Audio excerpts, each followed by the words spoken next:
नमस्कार, जय हिंद। मैं मोहन पाठक और आप देख रहे हैं the village student YouTube channel. तो साथियों, आज के टॉप 10 में हम देखने वाले हैं यूपीटीटी के मोस्ट इम्पॉर्टेंट क्वेश्चन, जो कि हमारी श्रृंखला चल रही है 1000 सीडीपी के क्वेश्चनों की।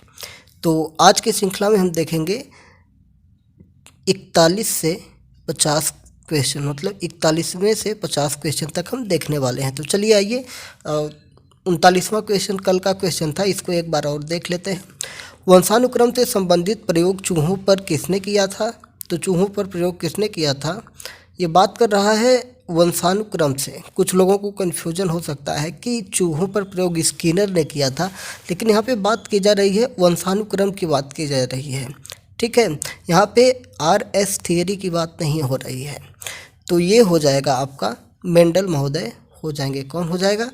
मेंडल महोदय हो जाएंगे, क्योंकि वंशानुक्रम की बात हो रही है। 40वें क्वेश्चन की हम बात करते हैं। कौन सा ऊर्जा मित्रवत बालक का लक्षण नहीं है? मतलब ऊर्जावान मित्रवत बालक का लक्षण मतलब जो जिज्ञासु बालक नहीं है, ऊर्जावान नहीं है, ऐसे बच्चों की बात कर रहा है। तो आसानी से चिढ़ने वाला, मतलब जो ऊर्जावान बालक नहीं होगा वो आसानी से चिढ़ सकता है, ऐसी बातें की जा रही है। ठीक है, और जो ऊर्जावान होगा तो आप उसको आसानी से परेशान नहीं कर पाएंगे। आइए आज के अपने टॉपिक पर चलते हैं। ठीक है, हाँ, किशोरावस्था प्रारंभ होती है। 41वां क्वेश्चन है हमारा, किशोरावस्था कब प्रारंभ होती है? तो किशोरावस्था आपका 12 वर्ष की आयु से प्रारंभ होती है। वैसे आपका 11 प्लस होता है, लेकिन ऑप्शन के अनुसार यहाँ पर 12 वर्ष की आयु हम देख सकते हैं कि किशोरावस्था कब प्रारंभ होती है। शैशवावस्था की बात करेंगे तो 0 से 2 वर्ष। ठीक है, बाल्यावस्था की बात करेंगे तो 3 से आपका स्टार्ट हो जाएगा। ठीक है, चलिए अगले क्वेश्चन पे चलते हैं, अपने नेक्स्ट क्वेश्चन पे। 42वां क्वेश्चन यहाँ पे मिस हो गया है। तो 42वां क्वेश्चन मिस हो गया है, तो चलिए कोई बात नहीं, किसी क्वेश्चन में भी हम एक एक्स्ट्रा आपको ऐड कर दे रहे हैं। निम्न में से किसने बच्चों में वस्तु स्थायित्व के विकास को सहायता दी है? तो स्थायित्व का मतलब नहीं है, यहाँ पे अस्थायित्व की बात कर रहा है, वस्तु अस्थायित्व की बात कर रहा है कि वस्तु अस्थायित्व की बात कौन करता है? तो ये आपके जीन पियाजे करते हैं। और वस्तु अस्थायित्व किस अवस्था में होती है? तो ये आपकी शैशवावस्था में होती है। शैशवावस्था में होती है वस्तु अस्थायित्व। अब इसकी बात करेंगे तो कैसे, जैसे उसके सामने उसकी माता नहीं होती है, फिर भी उसको पता होता है कि उसकी माँ यहीं अगल बगल कहीं पर है, और वो जब रोने चिल्लाने लगता है तो माता उसके सामने प्रकट हो जाती हैं। तो ये होता है वस्तु अस्थायित्व, मतलब उसकी माँ आ जाती हैं रोने पर। उसको ये चीज़ पता होता है कि ये चीज़ यहाँ पर नहीं है, फिर भी यहीं पर है। आगे का क्वेश्चन देखते हैं, 44वां क्वेश्चन। सूर्य के साथ साथ चलता है, उसके मुड़ने का अनुकरण करता है और बच्चे की बात सुनता है, यह कथन बालक किस लक्षण की ओर इंगित करता है? मतलब कि यहाँ पे बात कर रहा है सूर्य के साथ साथ चलता है, उसके मुड़ने का अनुकरण करता है और बच्चे की बात सुनता है, यह कथन बालक किस लक्षण की ओर इंगित कर रहा है? तो बालक इस पर आपका सजीव चित्रण कर रहा है, क्योंकि वो सूर्य को क्या समझ रहा है? सूर्य को एक जीव समझ रहा है।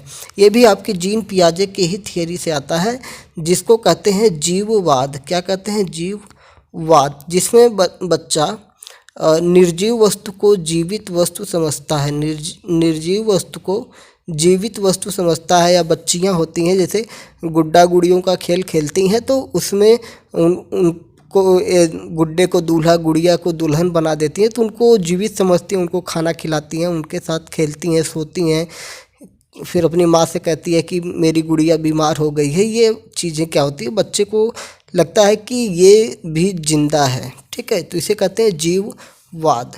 ठीक है, तो सजीव चिंतन की बात यहाँ पे हो रही है। किसने यह दावा किया कि सभी भाषाओं में होने वाले कुछ सार्वभौमिक गुण जन्मजात होते हैं? मतलब जो भाषाएं होती हैं उसमें कुछ सार्वभौमिक चीज़ें होती हैं जो जन्मजात होती हैं। तो जब भी जन्मजात की बात आएगी तो वहाँ पर आपका चौमस्की महोदय सही हो जाएंगे। कौन हो जाएगा? ऑप्शन नंबर सी आपका चौमस्की महोदय हो जाएंगे। अगर बात करेगा तो कि पहले विचार आता है फिर भाषा आती है, पहले विचार फिर भाषा आती है, तो ये आपका पियाजे हो जाएंगे। कौन हो जाएगा? पियाजे हो जाएंगे। अगर आपसे कहता है कि भाषा और विचार दोनों साथ साथ चलते हैं, तो ये आपका वाइगोत्स्की आ जाएंगे। कौन आ जाएंगे?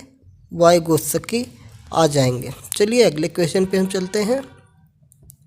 तो 2 क्वेश्चन मैंने ये एक्स्ट्रा बताया ना, तो आपका 42वां वाला कवर हो गया।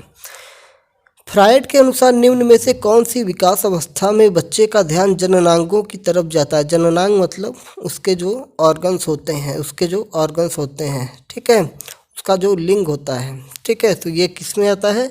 लैंगिकता में, ठीक है। अगले क्वेश्चन पे चलते हैं। निम्न में से कौन सा बच्चों हेतु वेस्लर बुद्धि मापन की एक निष्पादन प्रणाली है? क्या है? वेस्लर की बात कर रहे हैं, तो वेस्लर जो होता है ये चित्रात्मक होता है, चित्र पूर्ति की बात होती है, इसमें चित्र पूर्ति की बात होती है। तो ऑप्शन नंबर आपका डी सही हो जाएगा। कौन सा हो जाएगा? डी सही हो जाएगा। 48वें क्वेश्चन पे हम चलते हैं। बाल मनोविज्ञान का डैश है, इसमें भरना है। सिद्धांत प्रारंभ के 4 वर्षों के अनुभवों पर आधारित होता है, तो ये कौन होता है? फ्रायड महोदय कहते हैं। कौन कहता है? फ्रायड कहते हैं। तो फ्रायड का सिद्धांत होता है मनोविश्लेषणवाद का सिद्धांत। कौन होता है? मनोविश्लेषणवाद का सिद्धांत। तो ऑप्शन नंबर ए आपका सही हो जाएगा। बाल मनोविज्ञान का मनोविश्लेषणात्मक सिद्धांत प्रारंभ के 4-5 वर्षों के अनुभवों पर आधारित होता है। तो मनोविश्लेषण का सिद्धांत किसने दिया है? फ्रायड ने दिया है, ठीक है। अगले क्वेश्चन पे हम चलते हैं। अपने आखिरी के 2 क्वेश्चन जो कि महत्वपूर्ण होने वाले हैं, दोनों क्वेश्चन को हम देख लेते हैं एक बार।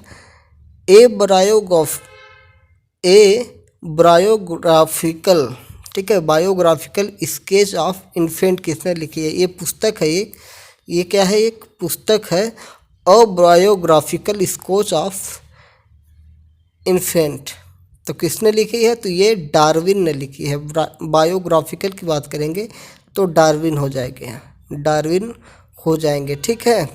कौन हो जाएगा? डार्विन हो जाएंगे। आज का आखिरी क्वेश्चन, मानकीकृत परीक्षण का अर्थ क्या होता है? तो मानकीकृत परीक्षण जो होता है, एक तरह से आपका विश्वसनीयता, वैधता और मानक, ये तीनों चीज़ें होती हैं किसी मानकीकृत परीक्षण की बात की जाती है। लेकिन जब भी आप सीटेट की परीक्षा देंगे, सीटेट की परीक्षा दे रहे होंगे और उसमें आपका बच्चे का मानकीकृत परीक्षण की बात आएगी ना, तो ये ऑप्शन आपका निगेटिव हो जाएगा। क्या हो जाएगा? निगेटिव हो जाएगा, क्योंकि हम बच्चे का सतत आकलन करते हैं। बच्चे का कौन सा आकलन करते हैं? सतत आकलन करते हैं, व्यापक आकलन करते हैं, लेकिन हम उसका मानकीकृत आकलन नहीं करते हैं। सतत आकलन करने से उसकी चीज़ों के बारे में हमें जानकारी प्राप्त होती है। व्यापक आकलन करने से वो क्या क्या सीख चुका है इसकी भी जानकारी हमें प्राप्त हो जाती है, लेकिन मानकीकृत आकलन करना एक अच्छी विधि नहीं मानी जाती है, ठीक है। तो ये रहा आपका 50 क्वेश्चन। तो इस क्वेश्चन को एक बार फिर से आप देख लीजिए कि मानकीकृत परीक्षण का अर्थ क्या होता है। तो विश्वसनीयता, वैधता और मानक, ठीक है। वैधता की अगर हम बात करेंगे तो वैधता जो होती, जैसे वैधता की बात करेंगे कि तो जो सामान जिस चीज़ के लिए बना है, अगर उस चीज़ का कार्य कर रहा है तब तो वो वैध माना जाएगा। जैसे आपने ठीक है, आपने मोबाइल ख़रीद लिया है। मोबाइल का काम है किसी को फ़ोन करना और फ़ोन को रिसीव करना। अगर आपका फ़ोन जो है, मोबाइल है, ये किसी को फ़ोन नहीं कर पा रहा है, किसी का फ़ोन नहीं रिसीव कर पा रहा है, तो ये मतलब वैध नहीं है। और विश्वसनीयता का मतलब होता है कि किसी चीज़ को बार बार करने पर परिणाम वही प्राप्त हो, तो वही विश्वसनीयता होता ही है। जैसे आपका फ़ोन जो है, वो बार बार आप फ़ोन कर रहे हैं, फ़ोन लग जा रहा है, बार बार फ़ोन आ रहा है, उठा रहे हैं, तो बात हो जा रही है। या आप किसी कोई सामान है या कोई दुकान है, उस दुकान से कोई सामान आप खरीद रहे हैं, उसका उपयोग कर रहे हैं, बार बार उपयोग करने पर वही लाभ प्राप्त हो रहा है, तो वो क्या होगा, विश्वसनीय हो जाएगा। कहते हैं ना कि वो बड़े विश्वसनीय व्यक्ति है या विश्वसनीय दुकान है।